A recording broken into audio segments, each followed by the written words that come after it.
जय हिंद साथियों। आज की इस वीडियो में जीव विज्ञान से संबंधित 25 अति महत्वपूर्ण प्रश्नों को कवर करेंगे जो कि सभी प्रतियोगी परीक्षाओं में बार बार पूछे जाते हैं।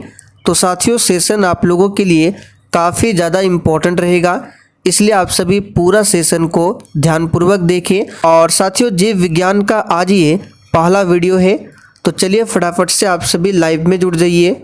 सभी को गुड इवनिंग, गुड इवनिंग। तो साथियों, पहला क्वेश्चन आपके सामने है, रक्तचाप को मापने वाला उपकरण का नाम क्या है? बिल्कुल सोच समझकर आंसर करना है। और साथियों, प्रत्येक स्टूडेंट को नीचे लाइव चैट में अपना अपना आंसर देना है। आपको आंसर करने के लिए नीचे लाइव चैट का ऑप्शन मिल रहा होगा। तो यहाँ पर पहले प्रश्न का आंसर क्या होगा? रक्तचाप को मापने वाला उपकरण का नाम क्या है? तो याद रखिएगा, स्फिग्नो मैनोमीटर। तो यहाँ पर ए ऑप्शन जो ही बच्चे बता रहे हैं उनका बिल्कुल सही जवाब है स्फिग्नो मैनोमीटर। आप लोग यहाँ इमेज में देख सकते हैं, आप लोगों ने डॉक्टरों के पास देखा होगा इस यंत्र को, इसी का नाम है स्फिग्नो मैनोमीटर। चलिए दूसरा क्वेश्चन है, मस्तिष्क के उस भाग को पहचानिए जो शारीरिक मुद्रा संतुलन और साम्यावस्था को नियंत्रित करता है। बिल्कुल सोच समझकर आंसर करना है। और साथियों, जितने भी नए अभ्यर्थी जो कि चैनल पर पहली बार आए हैं, आप लोग क्लास टाइमिंग को भी नोट कर लीजिए। डेली शाम 7:30 बजे आपको यहाँ पर लाइव चैट के साथ क्लास दी जाती है। तो मस्तिष्क के उस भाग को पहचानना है जो शारीरिक मुद्रा संतुलन और साम्यावस्था को नियंत्रित करता है, तो उसका नाम है सेरेबेलम, जो कि आपको यहाँ इमेज में देख रहा होगा। मस्तिष्क के पीछे होता है ये पार्ट है सेरेबेलम। आपको दिखा देते हैं मार्क करके, ये छोटा सा दिख रहा है जो, ये क्या है? तो सेरेबेलम, जो कि सी ऑप्शन में दिया गया है। और साथ ही यहाँ से आपको ध्यान रखना है, कुछ इंपॉर्टेंट प्रश्नों को भी बता देते हैं। जैसे कि सी ऑप्शन में दिया गया है ईसीजी, पूछा जाता है ईसीजी, इसका संबंध किससे है? तो याद रखिएगा हृदय से। इसका फुल फॉर्म भी पूछा गया है कई बार, तो इलेक्ट्रोकार्डियोग्राफ होता है ईसीजी का फुल फॉर्म। चलिए आगे बढ़ते हैं। दूध में पाया जाने वाला मुख्य प्रोटीन कौन सा है? और साथियों, सेशन के लास्ट में आपको कमेंट करके बताना है कि आपने 25 प्रश्न में से कितने प्रश्नों के सही आंसर दिए हैं। और सेशन के लास्ट में आपसे एक प्रश्न पूछा जाएगा। तो दूध में पाया जाने वाला मुख्य प्रोटीन जो होता है ये क्या होता है? तो केसिन होता है। तो यहाँ पर डी ऑप्शन जो ही बच्चे दिए हैं बिल्कुल सही जवाब है, केसिन होता है। और दूध का रंग जो सफ़ेद होता है इसी केसिन के कारण होता है। और साथियों, दूध का रंग जो हल्का पीला होता है वो किसके कारण होता है? तो इसे भी नोट कर लीजिए, कैरोटीन। देखिए, दूध का रंग सफ़ेद पूछे तो केसिन के कारण, लेकिन दूध का रंग अगर हल्का पीला पूछे तो ये कैरोटीन के कारण होता है। चलिए आगे देखिए, निम्नलिखित में से कौन सी गुर्दों की संरचनात्मक और कार्यात्मक इकाई है? ये 10th लेवल का क्वेश्चन है, आंसर कीजिए चौथे प्रश्न के लिए। तो कौन सी गुर्दों की संरचनात्मक एवं कार्यकारी इकाई है? तो याद रखिएगा नेफ्रॉन्स, जो कि डी ऑप्शन में दिया गया है। चलिए आगे देखिए, दूध में कौन सा विटामिन पाया जाता है? चलिए बिल्कुल सोच समझकर आंसर करना है। एक बात आपको ध्यान रखना है कि दूध में कभी भी विटामिन सी नहीं होता है। तो देखिए, ऑप्शन ए में है ACD, यहाँ पे सी है तो होगा नहीं। बी ऑप्शन में भी देखिए विटामिन सी है, ये भी नहीं होगा। सी ऑप्शन में भी विटामिन सी है, यहाँ पे ये भी नहीं होगा। तो यहाँ पर हो जाएगा ए, बी और डी। ऑप्शन के अकॉर्डिंग यहाँ पर डी ऑप्शन सही जवाब है। चलिए आगे देखिए, एड्स रोगी में न्यून प्रतिरक्षा किसकी संख्या में गिरावट के कारण होती है? चलिए अब यहाँ पे एक वर्ड है एड्स, AIDS, इसका फुल फॉर्म क्या होता है? तो एक्वायर्ड इम्यून डिफिशियंसी सिंड्रोम। और एड्स जो बीमारी होता है ये वायरस से होने वाला रोग है। किससे होता है? वायरस। कौन सा वायरस? तो HIV वायरस से होता है एड्स रोग। तो एड्स रोग में न्यून प्रतिरक्षा किसकी संख्या में गिरावट के कारण होती है? तो याद रखिएगा टी लसीकानुओं के कारण।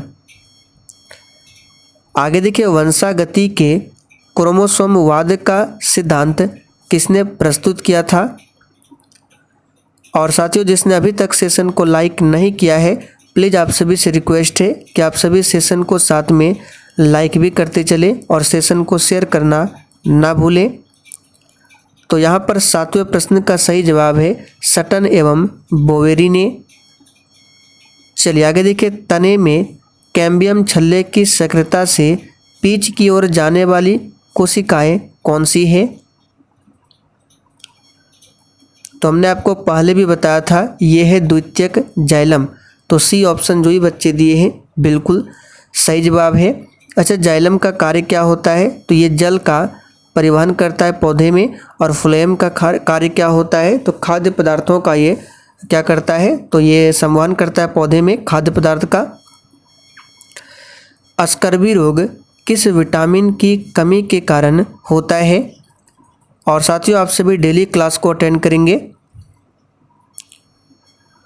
तो बहुत ही सिंपल है। स्कर्वी रोग जो होता है ये विटामिन सी की कमी के कारण होता है। और विटामिन सी का रासायनिक नाम पूछे क्या होता है? तो एस्कॉर्बिक एसिड होता है। चलिए आगे देखिए, किस जीवाणु की क्रिया से दूध दही में जमता है?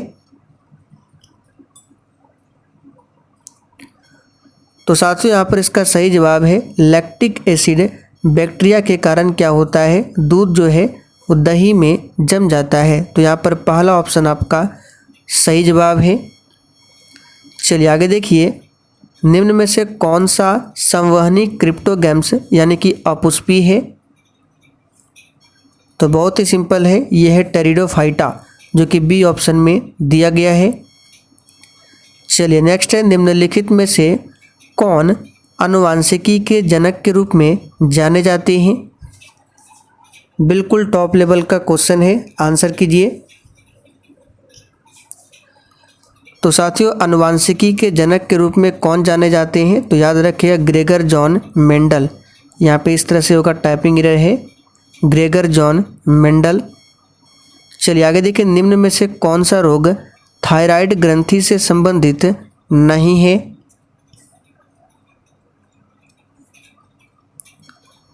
तो साथियों, कौन सा रोग है जो थायराइड ग्रंथि से संबंधित नहीं है? तो याद रखिएगा ये है एडिशन का रोग। ये संबंधित है अधिवृक्क ग्रंथि से। चलिए आगे देखिए, गुणसूत्र जिनमें गुणसूत्र बिंदु उपस्थित होता है क्या कहलाता है?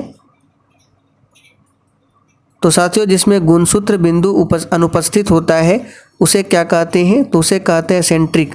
यहाँ पर पहला ऑप्शन सही है।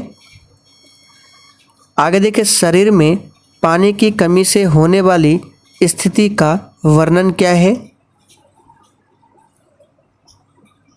तो देखिए, जब भी शरीर में पानी की कमी होता है तो उस स्थिति को कहा जाता है क्या? तो याद रखिएगा निर्जलीकरण, जो कि बी ऑप्शन में दिया गया है। पुस्तक द ओरिजिन ऑफ स्पीसीज किसने लिखा है? चलिए 16 के लिए आंसर कीजिए। पुस्तक द ओरिजिन ऑफ स्पीसीज को किसने लिखा है? तो याद रखिएगा इस पुस्तक को लिखा है चार्ल्स डार्विन ने। तो यहाँ पर डी ऑप्शन आपका सही जवाब है, चार्ल्स डार्विन ने। चलिए आगे देखिए, मानव तंत्र में इंसुलिन किसका चयापचय यानी मेटाबॉलिज्म नियंत्रित करता है? तो मानव तंत्र में इंसुलिन जो है किसका मेटाबॉलिज्म नियंत्रित करता है? तो याद रखिएगा कार्बोहाइड्रेट का। इंसुलिन की बात करें तो इसकी कमी से होने वाला जो रोग है वो मधुमेह है, जिसको डायबिटीज भी कहा जाता है। चलिए आगे देखिए, निम्नलिखित में से एंटीबायोटिक कौन सा है? तो याद रखिएगा एंटीबायोटिक जो है ये कौन सा है? तो 18वें प्रश्न का आंसर हो जाएगा पेनिसिलिन और सल्फाडाइजिन दोनों क्या है? एंटीबायोटिक है। तो दोनों याद रखिएगा। निम्नलिखित में से कौन सा मुख्यतः कार्बोहाइड्रेट है? तो प्यारे साथियों, कौन सा कार्बोहाइड्रेट है? तो याद रखिएगा चावल। सी ऑप्शन जो ही बच्चे दिए हैं बिल्कुल सही जवाब है, चावल। चलिए आगे देखिए, कीट संवर्धन क्या है? तो प्यारे साथियों, कीट संवर्धन की बात करें तो ये क्या है? तो कीटों की वृद्धि करने का विज्ञान है कीट संवर्धन। यहाँ पर पहला ऑप्शन सही है। जेनेटिक्स निम्न में से किसका अध्ययन है? चलिए किसके लिए आंसर कीजिए, जेनेटिक्स निम्न में से किसका अध्ययन है? तो याद रखिएगा, आनुवांशिकता और विचरण का अध्ययन को ही कहा जाता है जेनेटिक्स। नेक्स्ट है, लौंग पौधे के निम्नलिखित में से किस भाग से प्राप्त होते हैं? तो साथियों, लौंग जो होता है वो पौधे के किस भाग से प्राप्त होता है? तो याद रखिएगा, शुष्क पुष्प कली से। यहाँ पर डी ऑप्शन आपका सही जवाब है। आगे देखिए, पादप कली है। तो चलिए बता देते हैं, पादप कली जो है ये एक भ्रूणीय टहनी है, जो कि पहला ऑप्शन में दिया गया है। आगे देखिए, पौधे जो नमक युक्त मिट्टी में उगते हैं उसको क्या कहते हैं? तो साथियों, पौधे जो नमक युक्त मिट्टी में उगते हैं उसको हेलोफाइट कहा जाता है। क्या बोला जाता है? तो हेलोफाइट, जो कि सी ऑप्शन में दिया गया है। चलिए आखिरी क्वेश्चन है, जीवन में अत्यधिक विविधता का कारण क्या है? तो प्यारे साथियों, जीवन में अत्यधिक विविधता का कारण क्या है? तो उत्परिवर्तन, जो कि यहाँ पर सी ऑप्शन में दिया गया है। चलिए आखिरी क्वेश्चन आप लोगों के लिए है, जिसका आंसर आपको नीचे कमेंट करके बताने हैं। दूध में पाया जाने वाला मुख्य प्रोटीन कौन सा है? इसका आंसर आप सभी को नीचे कमेंट करके बताना है। और साथ में आप लोगों ने 25 प्रश्न में से कितने प्रश्नों के सही सही आंसर किए हैं ये भी फटाफट से आप लोग कमेंट करके बताइए। तो चलिए आज के लिए इतना ही, तब तक के लिए जय हिंद,